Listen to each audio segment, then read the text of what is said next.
setengah. Okey, tak apa, itu cerita masa.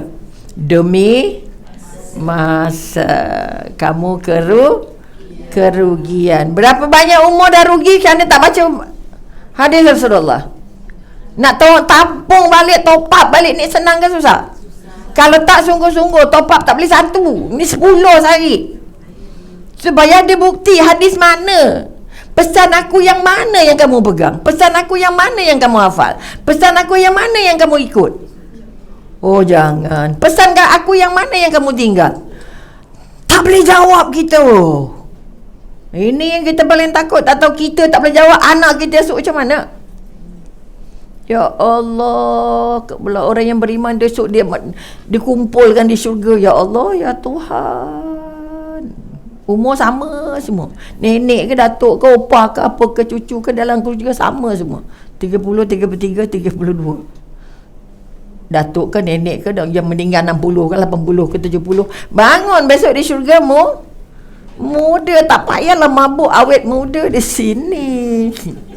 Sebab kita akan muda. Betul? Ini kekuatan-kekuatan. Jadi itu di antara muhasabah diri yang perlu dibuat. Pertama tadi apa? Hadis Nabi. Tolong, kita dah terlewat banyak. Demi masa sesungguhnya kamu dalam kerugian. Rugi. Nabi tak akui kita sebagai umat. Tak letih ke? Penat yang. Sebab itu jangan ingat Nabi masa Yalwa Muharram. Jangan ingat Nabi Isra Mi'raj. Jangan ingat Nabi masa Rabiul Awal. Jangan hanya ingat Nabi musim-musiman. Okay? Sebab Nabi itu untuk kita. Ini kekuatan yang sangat dah lama tertinggal. Maka kita angkat balik. Maka barulah kita nak masuk. Sebab kita nak bercakap tentang racunnya hati. Artinya macam mana hati kita ni tak boleh nak bersih-bersih. Siapa yang paling bersih hati? Jangan tangan. Tidak ada orang yang paling bersih hatinya selain Rasulullah. Kenapa kita tak boleh bersih macam Rasulullah? Dia sama macam kita juga, jasad ada roh. Betul? Kerana itu kita kata didikan yang diterima, asuhan yang diterima, ilmu yang dia dapat. Sebab itu dia dijadikan contoh. Calon syurga yang lahir di dunia, dia lah seorang. Tak ada calon syurga yang lahir di sini, di dunia ni. Okay? Yang digaranti masuk syurga siapa? Rasulullah. Betul? Makanya ambillah itu. Tapi kita dah lama sangat tinggal. Kita ambil orang lain sebagai contoh. Kita nak jadi begitu, jadi begini. Tak ada nak jadi Rasulullah. Tak jadi dah kata, dah rasa nak masuk syurga dengan Rasulullah. Maka balik semula.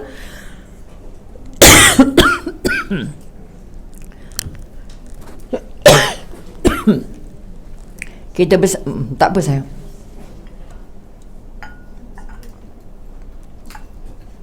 Okey dia.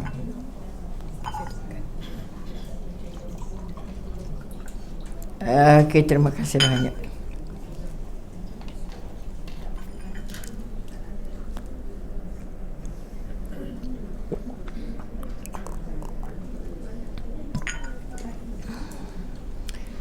Kalau mengikut Ibnu Qayyim, kata yang menjadi racun hati tak ada banyak, tapi kita mungkin bincang sikit.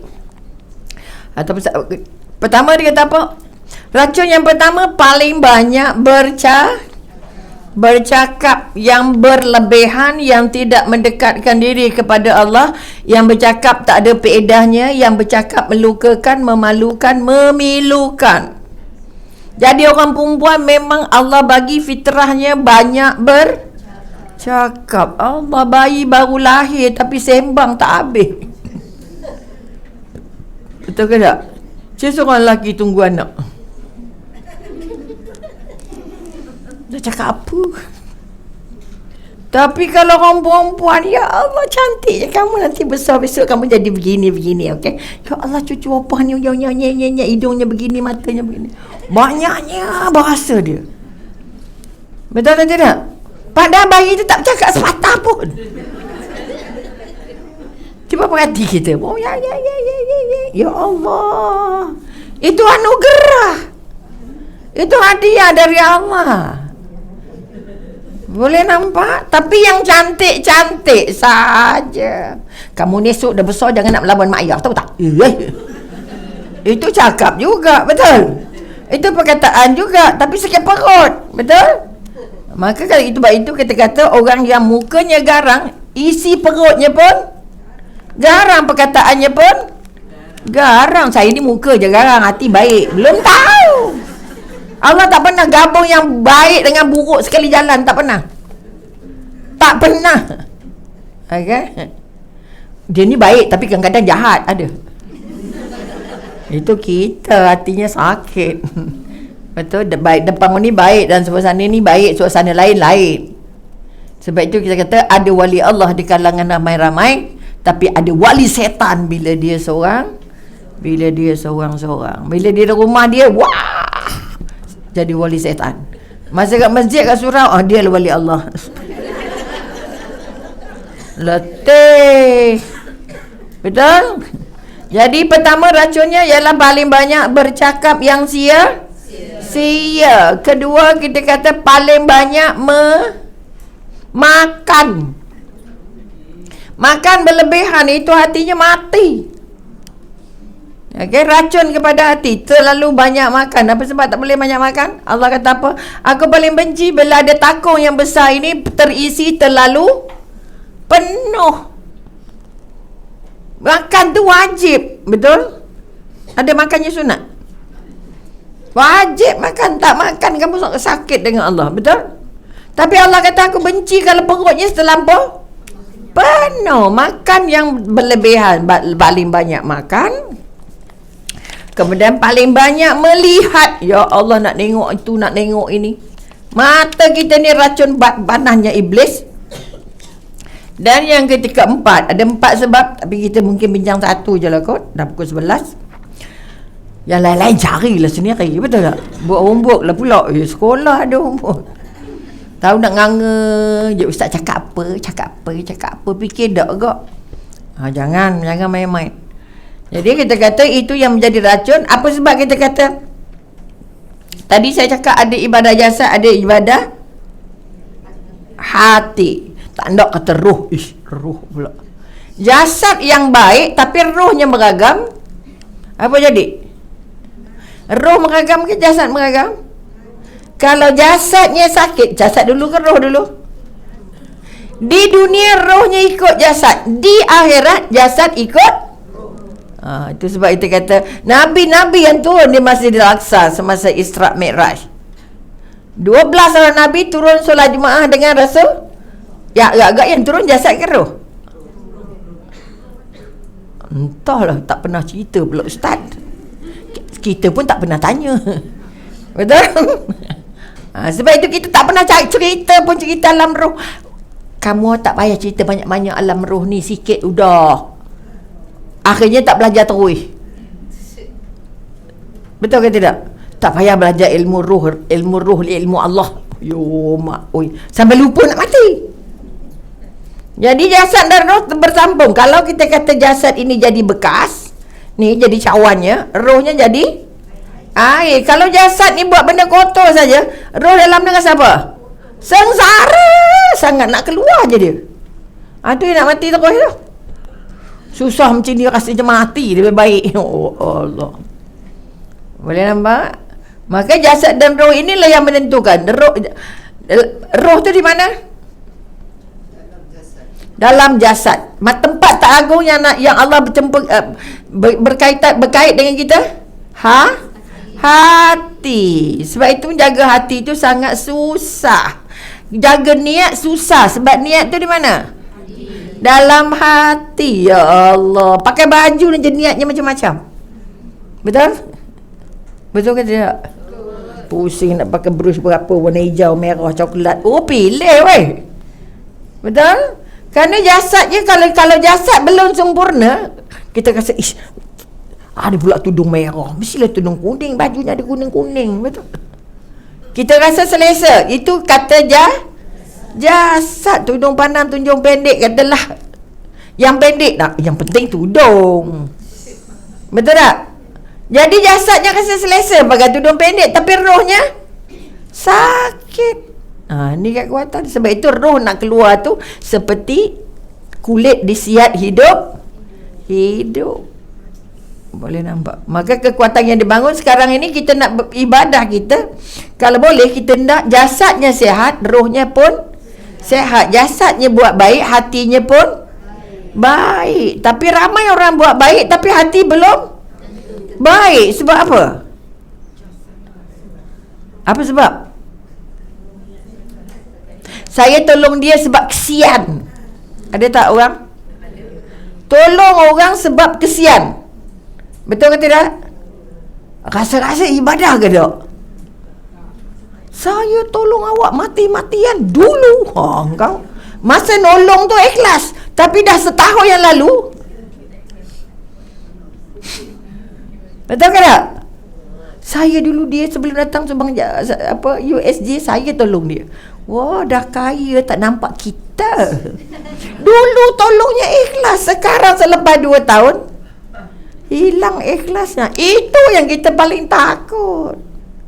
Kamu ni ibadah pontang-panting ini ujungnya ke mana? Boleh nampak? Jadi kita kata, kita nak kalau tolong orang kerana kesian, pakai apa? Niatnya betul ke salah? Salah. Kalau niat salah, ibadah ke tak? Tidak diterima sebagai ibadah. Sebab itu nanti ada di akhirat, ya Allah, mana pahala kebaikan saya? Saya banyak sedekah. 4 kisah yang diangkat oleh Allah. Pertama kisah mati syahid. Kamu mati kerana apa? Kamu pegang saya mati syahid. Sebab apa? Berjuang kerana-Mu ya Allah. Allah kata apa? Bohong. Kamu berjuang supaya orang kata kamu ni pahlawan, kamu ni perwira. Tampak ke neraka, padanya dah bergadai nyawa. Boleh nampak? Sampai datang orang sedekah, ya Allah, mana pahala sedekah saya? Kenapa kamu sedekah? Sedekah kerana-Mu ya Allah. Bohong, kata Allah. Kamu sedekah supaya kamu dikatakan orang dermawan. Tak gambar pakai cek besar kok. Betul? Supaya dermawan, supaya orang tahu. Gambar. Nak bagi hadiah je penceramah, bergambar, bukti. Kenapa ada yang menuntut ke apa? Contoh, jangan main-main. Ini Yahudi cipta ni nak hancurkan kita ni. Habis riak ujub. Ya Rabbi, datang kuliah tadi kita bergambar dengan Dr. Rubiah, jangan main-main. Saja nak bagi dia sakit hati. Ya Rabbi, doktor, saya nak tengok gambar, nak hantar kat kawan saya bagi dia sakit hati semua. Astaghfirullahalazim. Kalau kecil dan lempang mulut tak? Jangan main-main. Habis semua pahala yang duduk dalam masjid sebab di satu WhatsApp, satu apa nama? Satu kat gambar tu. Saya satu selfie. Jangan main-main. Ni memang dicipta setan besar ni. Sebab tu lelaki jangan masuk handphone dalam poket kalau solat. Setan jadi 4 lori ni. Mana solat nak usyuk? Masuk dalam poket. Alamak, siapa pula ni? Jangan ingat senang-senang je. Dalam poket, letak kat depan kan, sujud habis hilang. Saya seorang dia, ya Allah doktor, saya letak depan saya doktor handphone ni. Sujud, lepas sujud hilang handphone. Bahaya, maknanya orang lain ni dah aim dah. Baik engkau sujud yang kali keberapa. Lepas bangun sujud, dah terang. Contoh, yang masuk dalam masjid saja belum tentu belum tentu baik. Ada niat lain. Okay? Saya baru dapat satu viral 2 hari yang lalu. Sebuah masjid, orangnya pelelaki masuk ambil telekung, pakai telekung. Bayangkan, ya Karim. Masuk habis geledah baik-baik orang. Jadi wahai isteri, wanita-wanita, jangan bawa beg mahal-mahal. Jangan bawa macam-macam dalam beg. Bawa roti je. Supaya dikisah-kisah dapat roti, dapat air, jadilah kenyang juga. Kerana satu sebab dia mencuri, sebab dia tak cukup makan. Bagi makanan. Betul ke tidak? Ya Allah, pilih-pilih kasut orang. Yang mana yang elok? Mana dia tak ada kasut? Jadi yang kasutnya hilang, syukur alhamdulillah aku sedekah kat dia. Ya Allah, aku Allah nak bagi kasut baru rupanya. Kalau tidak, semua kasut tandas masuk ke masjid. Apa sebab? Takut hilang. Allah belum kata hilang, kamu dah kata hilang. Memang hilang. Kamu buat keputusan sebelum aku buat keputusan. Akhirnya kita mendahului Allah. Okey, balik kepada racun-racun. 4 sebab. 1, banyak bercakap. Jadi bercakap tadi kita dah bercakap tentang hati dan bercakap tentang jasad. Betul? Kita nak bercakap itu pakai hati atau pakai jasad? Kita kau suka je, yang penting cakap. Lantaklah apa orang rasa. Boleh nampak? Hati yang tak bersih, yang keluarnya kotor. Walaupun dah solat, maka pura-pura masa solat dia jadi orang beriman, masa luar solat dia jadi orang munafik balik, ataupun jadi orang yang bukan orang beriman. Orang perempuan dibekalkan memang boleh bercakap banyak, sebab Allah sudah bagi kekuatan. Jawatan seorang guru itu bermula dari seorang ibu. Seorang ibu itu mewakili 10 orang guru. Jadi kalau 10 orang guru tak boleh didik anak seorang, kemudian nak hantar ke sekolah, anak tu jadi baik ke jadi orang agam? Beragam. Hari ini semua mak serah ke taskar, tadika, segala benda. Aku tak payah buat apa. Bila kamu tak buat apa-apa, minta maaf, anak tak nak dengar cakap kamu. Kenapa anak degil sekarang? Kita perlu kata anak degil. Siapa yang degil semuanya? Kita dulu degil. Sebab apa yang ada pada kita turun pada anak. Ya Rabbi ya Karim. Jadi jangan kalau tengok anak meragam, tengok anak meragam saja, perangainya baik, kelakuannya baik, sekolahnya baik, pergaulannya baik. Semak balik diri. Aku ni dah taubat tak daripada dosa masa lalu. Masa aku remaja, masa aku bercinta, masa aku dating, masa aku segala-segala. Satu daripada sebab kenapa doa kita tidak angkat. Sedar Allah janji apa? Doa seorang ibu itu tak ada hijab dengan Allah. Tapi kalau ibu tu berdosa, minta ampun. Ibu tak ada maksiat, ibu tak ada dosa masa lalu, ibu tu tak ada dendam dengan orang, bergaduh dengan mak, tak pernah dapat ampunan dengan sahabat-sahabat, saudara dan sahabat-sahabat. Doanya sangkut. Apa sebab doanya sangkut? Saya dah penat doa, doktor. Kenapa penat? Buat tak ikhlas. Orang yang tak penat buat kerja, kalau dia buat pakai ikhlas. Boleh nampak? Jadi sekali lagi, ini pun muhasabah yang kena buat juga. Maka mak-mak atau opah-opah kalau orang perak, atuk-atuk perempuan lelaki, tolong banyak-banyak solat tahajud, solat taubat, tahajud, taubat, hajat, witir. Cukup tak kau? Pukul 4 bangun, pukul 4 cukup tak ganyan? Dang 4 ni. Okey, ni kekuatan. Jadi Nabi 2 rakaat solat tahajud, tapi surahnya 2,5 juzuk Al-Baqarah. Contoh, kita dapat keluar Allah pun okey lah juga. Tapi sampai ke sudah keluar Allah. Dari muda sampai ke tua, surahnya keluar Allah. Kalau sampai benar, kalau sampai falak, kalau ya. Kalau 4 sampai 4, kalau tidak, Anas dengan. Agak-agak tak sayang Allah ke tak? Kita sayang Allah ke tak? Surahnya baca apa? Yang paling pendek. Zikirnya berapa? Yang paling sikit. Nabi cakap 33 je. Tak boleh lebih. Nabi buat 33, kamu buat 100. Melebih Nabi. Bid'ah. Tak terus hukum orang. Padahal the more you do, the more you kenapa tak nak bagi Allah banyak-banyak? Orang yang dekat dengan Allah tu lidahnya basah dengan menyebut nama Allah. Adakah kamu basah 33 je? Faham? Tak ada. Kita pegang 33 tu setengah mati. 33 je. Banyak-banyak apa, baik cepat balik. Maka kekuatan. Jadi sekali lagi muhasabah yang keempat. Banyak benar.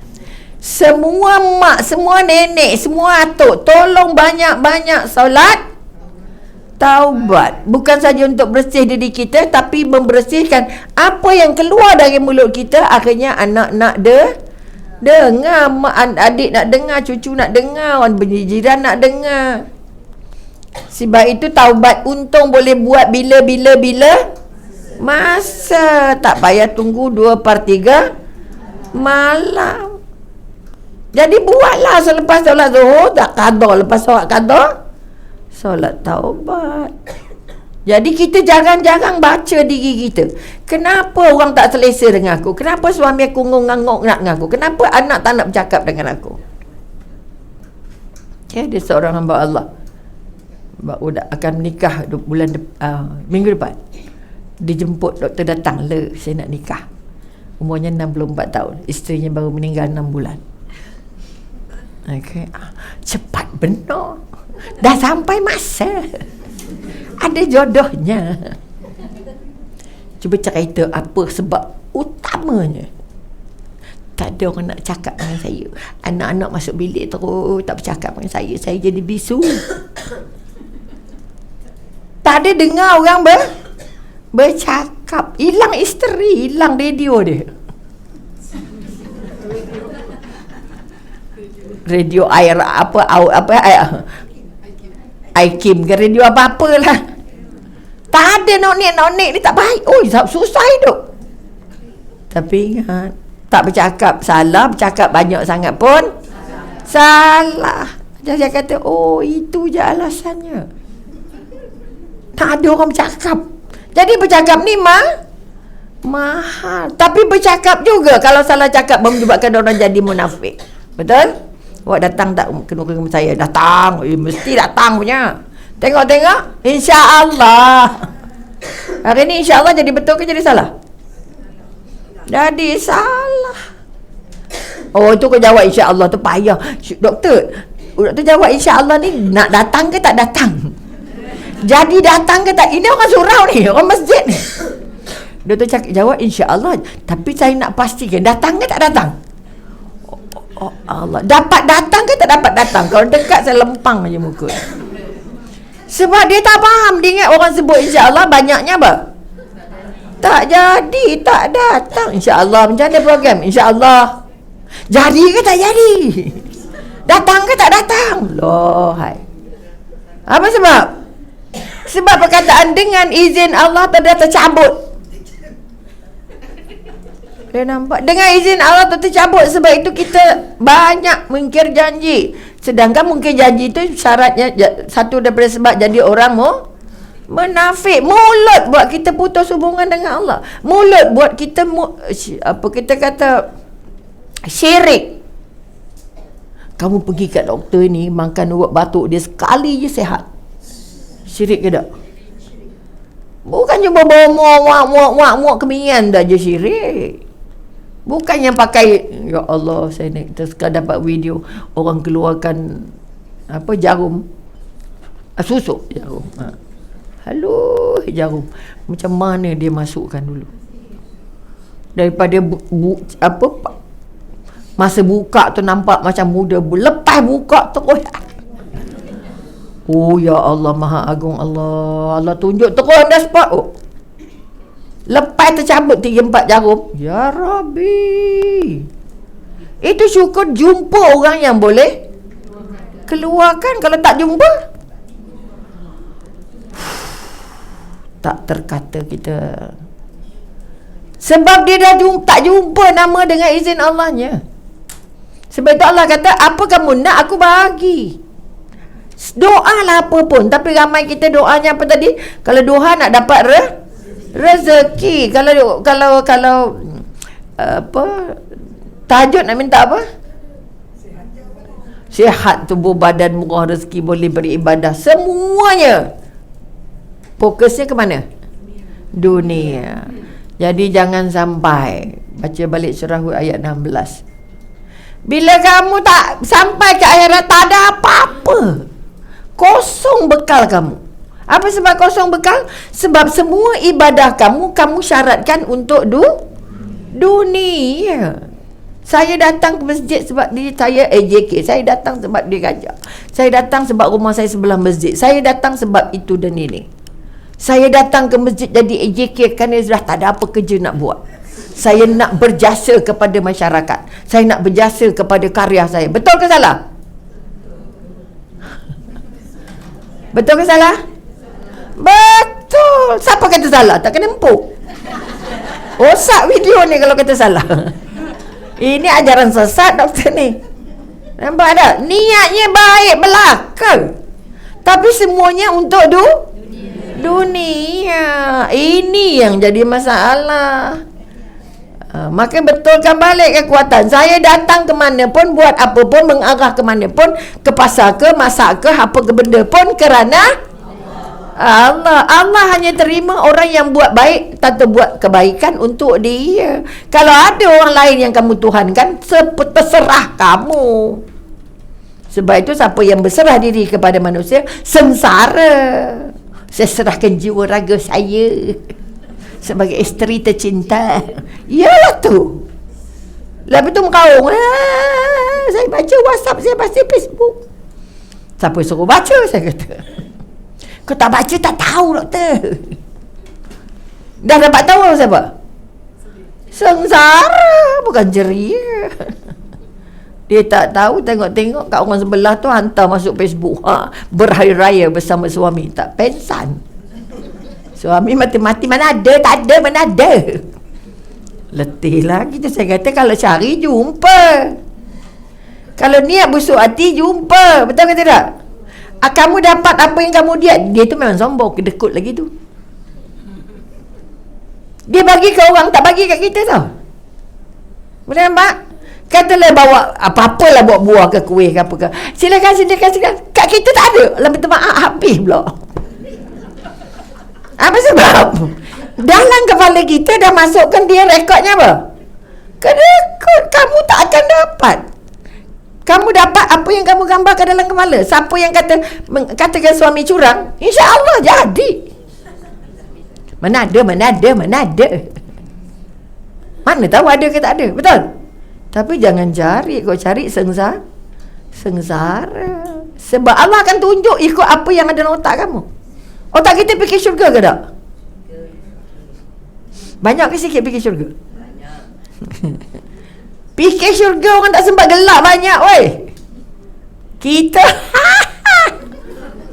makanya kita kata banyak bercakap buat kita munafik, banyak bercakap buat kita jadi syirik, buat apa kita kata banyak bercakap menyebabkan kita terjun balik ke neraka. Banyak bercakap kita melukakan, bila kita melukakan boleh dapat ampunan tak?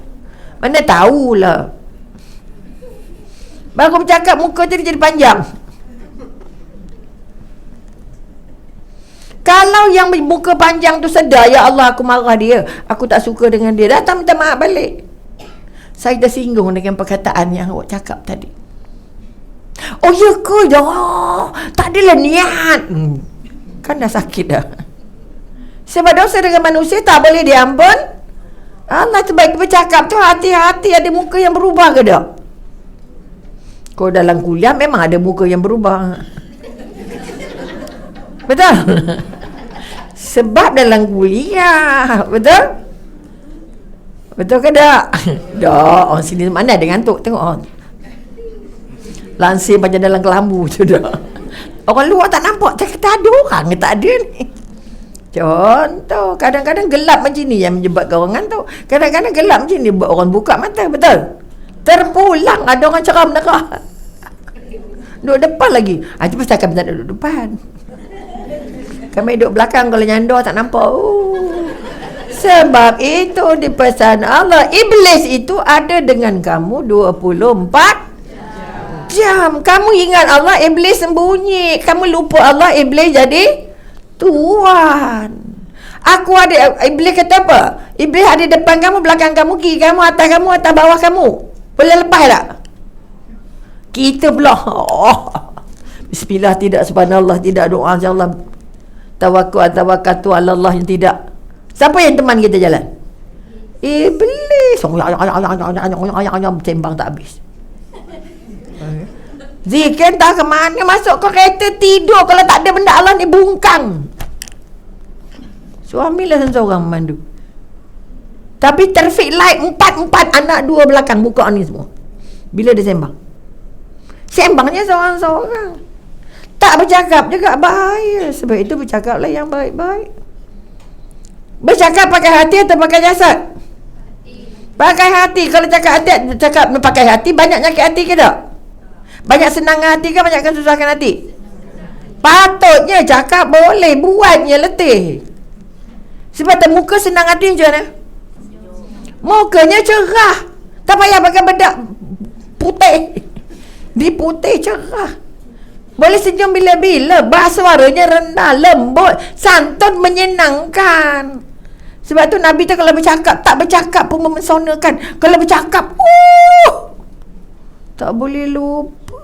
Nabi tu bukan hebat karakternya saja, penampilan je saja sangat hebat. Ya Allah. Interview pertama dengan Khadijah, itu kali pertama Khadijah berjumpa Muhammad secara berdepan.